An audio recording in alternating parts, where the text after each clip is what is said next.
Everyone's been awesome. Thank you so much for including me in tonight. This is great. And the space is so cool. This first one's called, actually, here's what we'll do.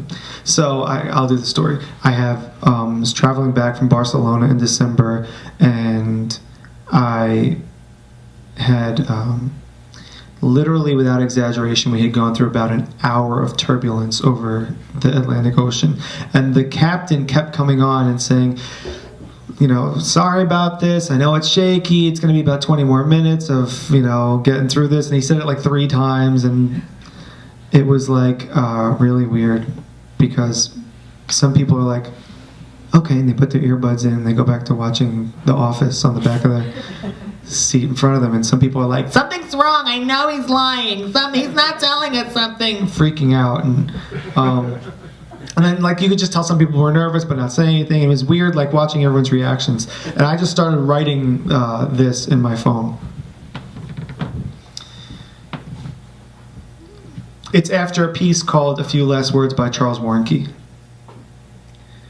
My love, forgive me if this all seems rushed.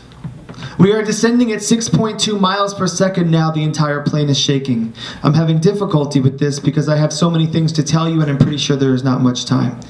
I just left your site 4 hours ago in the airport and I feel terrible because I told you I would see you later. But I lied. And I'm such a terrible liar. The pilot just told us to brace for impact. I wish somebody would have said that to me when I met you. You should know that this past week was the best week of my life. You gave me Europe for my birthday. You gift-wrapped Rome. You unwrapped yourself. I'm stargazing at the photos I took of you mostly when you weren't paying attention, and it is evident beyond all question now that only once every few lifetimes does a love like this hit 2 people so hard like a cockpit hits an ocean. I'm grateful that 2 souls gliding through the theoretical infinite cosmos managed to grasp each other's hands for a moment as we pass each other by. I love laughing with you and dancing with you and walking with you even when we have no place to go. But what I hope to make you understand deeply, more than anything else, is that you have inspired me. I want to do every single thing I'm capable of doing every single time that I'm around you. I want to eat better and exercise and write more and help more people, and that's the point. You are doing it. You're inspiring people every day, and you don't need money and you don't need anything but to be yourself unapologetically. The lights are flickering now. The oxygen masks are dangling in front of our faces. An old Indian man is holding on to his sleeping sons. Sobbing faces are learning how to pray to something bigger than themselves. And I'm looking around, and the most heartbreaking part of this entire tragedy isn't that I'm about to die. We all gotta go at some point. Although it seems like many of these people haven't given it much thought.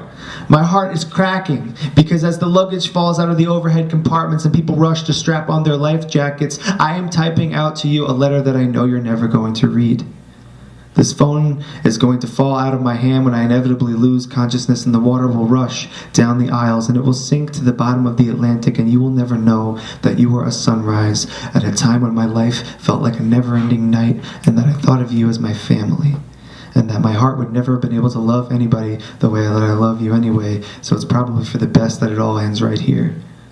I'm just happy that it happened on the way home and not the way there. To the gods.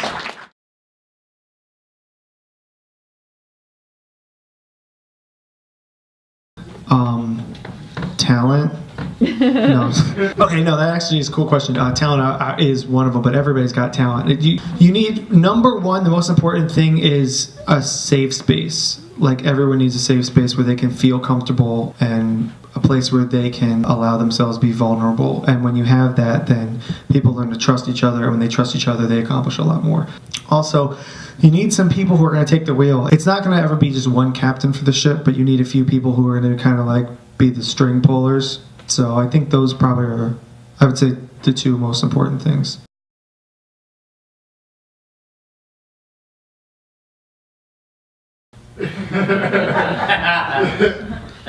I feel like that would really eclipse the whole legacy. You know he died though?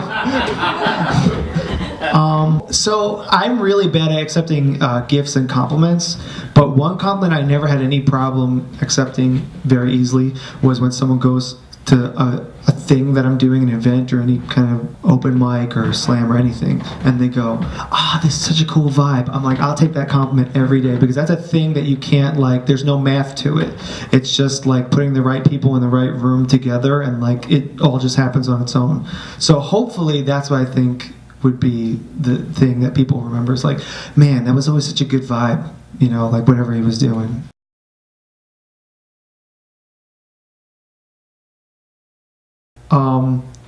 The cover. The story behind the cover is that, like, I'm in my parents' house, I'm in the living room, and I'm like, Dad, take a picture of me. And he's like, okay. And he goes to get like his Nikon, and I'm like, no, just use my phone. And he's like, okay. And he took a picture, and I like there's two of them that both kind of look like that, but I picked that one. He's like, here. I was like, this is perfect. He's like, you look like an idiot. I went, great. Thank you very much.